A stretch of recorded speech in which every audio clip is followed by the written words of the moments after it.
الرحمن الرحيم الحمد لله وكفى وسلام على عباده الذين اصطفى সম্মানিত আজকের এই মহতী ধর্মীয় সম্মিলনের সভাপতি মহাশয়, উপস্থিত আসাম রাজ্যিক জমিয়ত উলামার সভাপতি হযরত মাওলানা বদরুদ্দিন আজমল কাসেমি সাহেব, উলামায়ে কেরাম, দিনদরদি ভাই বন্ধুগণ ও আমার প্রিয় ছাত্র বন্ধুগণ, আজকে এই বিশাল সম্মিলনের মাধ্যমে একটা কথাই বলতে চাই যে বাসকান্দি হুজুর রহমতুল্লাহ আলাইহি আর জমিয়ত আর বাসকান্দি মাদ্রাসা তথা অন্যান্য কওমি মাদ্রাসা সবে একটা কয়েন্সের টাকার এক পিঠ আরেক পিঠ। বাসকান্দি হুজুর রহমতুল্লাহ আলাইহি আজীবন জমিয়তের সভাপতি পদে ছিলেন এবং শেষ পর্যন্ত জমিয়ত নিয়ে যে উদ্বিগ্নতা উনি ব্যক্ত করেছিলেন সেটা অবিস্মরণীয়। আসাম জমিয়ত উলামার সাধারণ সম্পাদক ছিলেন মৌলানা আব্দুর রশিদ সাহেব।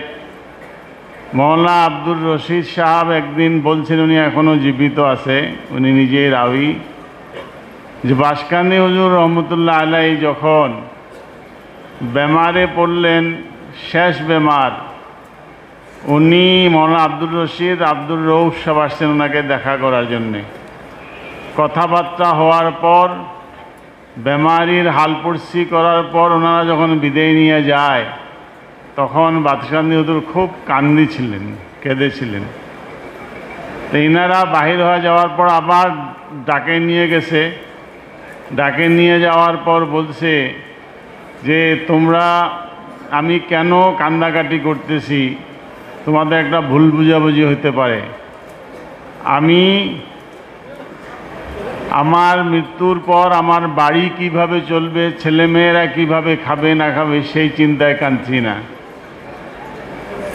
আমার পরে বাসকান্দি মাদ্রাসা কিভাবে চলবে সে চিন্তাও আমি কাঁদছি না, আল্লাহ চালাবে। আমি কাঁদছি যে আমার পরে জমিয়ত উলামা কিভাবে চলবে। জমিয়ত নিয়ে উনি এত উদ্বিগ্ন ছিলেন। আমরা সকলেই জানি জমিয়ত উলামা একটা বিশেষ পরিস্থিতি, একটা বিশেষ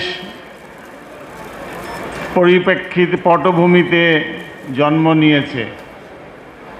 যদিও শাহ ওলিউল্লাহ মুহাদ্দিসে দেহলভী মুজাদ্দিদ আলফি সানি রহমতুল্লাহ আলাইহি আকবরের দ্বীন ইলাহির মুখালিফত করার থেকে শুরু বলে অনেকে লেখালেখি করে বলে, সেখান থেকেই উলামাদের বাতিল তথা নাফরমানির খিলাফ যে জং বা যে সংগ্রাম চলছে, সেই সংগ্রামের এক পর্যায়ে এসে জমিয়ত উলামা হিন্দ গঠন করা হয়েছে।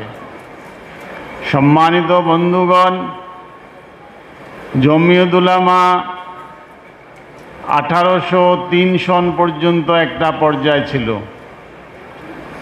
1803 সনে যখন ব্রিটিশ সাম্রাজ্যবাদী ইস্ট ইন্ডিয়া কোম্পানি ঘোষণা দিল যে সৃষ্টি খোদার দেশ বাদশাহ জাহাপনার হুকুমত চলবে কোম্পানি বাহাদুরের,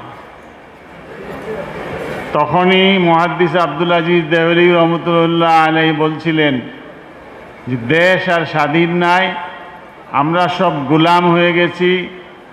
এই সম্প্রসারণবাদী ব্রিটিশ সাম্রাজ্যবাদীকে উৎখাত করা, তাদের বিরুদ্ধে সংগ্রাম করা আমাদের জন্য ফরজ হয়েছে। আজকে উলামায়ে কেরাম যত বড় শক্তি হোক না কেন, যদি বাতিলের, যদি নাফরমানির মদতপুষ্ট কোনো শক্তি হয়, তার খেলাফ দাঁড়াইতে কোনো দিন, তার মোকাবিলা করার ক্ষেত্রে কোনো দিন কমজোরি বা দুর্বলতা প্রকাশ করে নাই। 1857 সনে সিপাহী বিদ্রোহ যখন হয়, যেটা ছিল পূর্ণ স্বাধীনতা সংগ্রাম, যাকে ব্রিটিশরা গদর বা বিদ্রোহ বলে বলেছে, আমাদের মতে সামগ্রিক একটা স্বাধীনতা সংগ্রাম ছিল। সেই সংগ্রামে কম বেশি 52 থেকে 57,000 উলামা শহীদ হয়েছে। আর সেই সংগ্রাম পর্যন্ত কম বেশি 5 লক্ষ মানুষ শহীদ হয়েছিল ইন জেনারেল। তারপর এই শহীদ, এদের বিধবা বা এদের এতিম বাচ্চা, এই বাচ্চাদেরকে নিয়ে ব্রিটিশরা মিশনারি স্কুলে তাদেরকে শিক্ষাদানের ব্যবস্থা করার যখন পদক্ষেপ নেয়, তখন আমাদের বুজুর্গ, আমাদের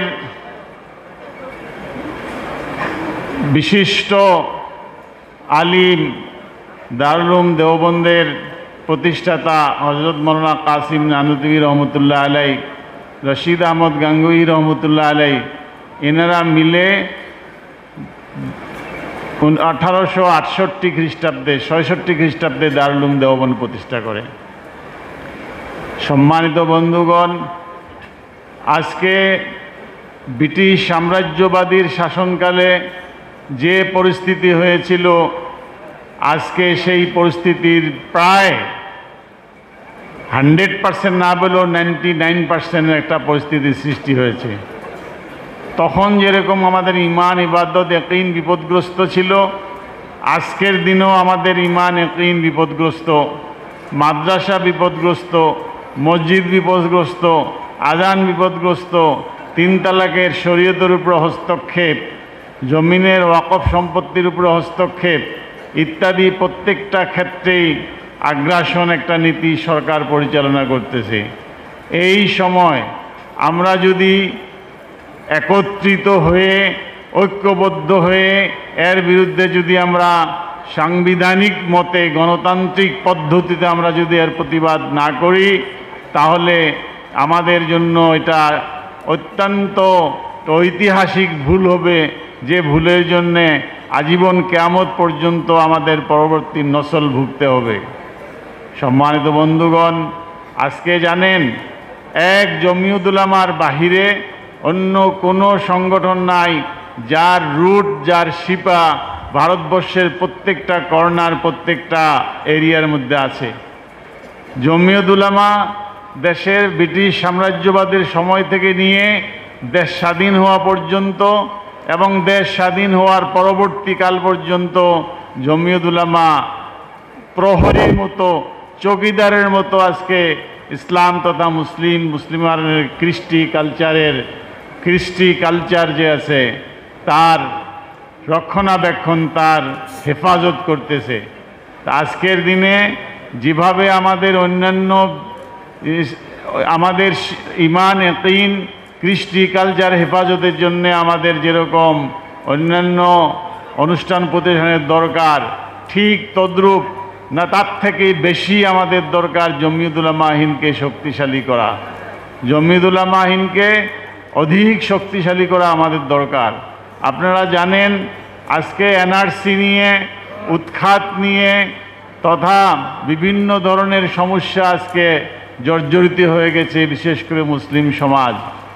আজকে এনআরসি প্রস্তুতকরণের সময় যদি জমিয়ত উলামা, বিশেষ করে আল্লাহ তাআলা হায়াত দারাজ করুক মাওলানা বদরুদ্দিন আজমল সাহেব সভাপতিত্বে আর হযরত মাওলানা শেখ মোহাম্মদ এহিয়া সাহেবের পরামর্শক্রমে যদি জমিয়তে পদক্ষেপ না নিত, তাহলে প্রায় 50 লক্ষ মহিলা, মোট জনসংখ্যার আধার থেকে বেশি তারা এনআরসিতে তাদের নাম অন্তর্ভুক্ত না হতো।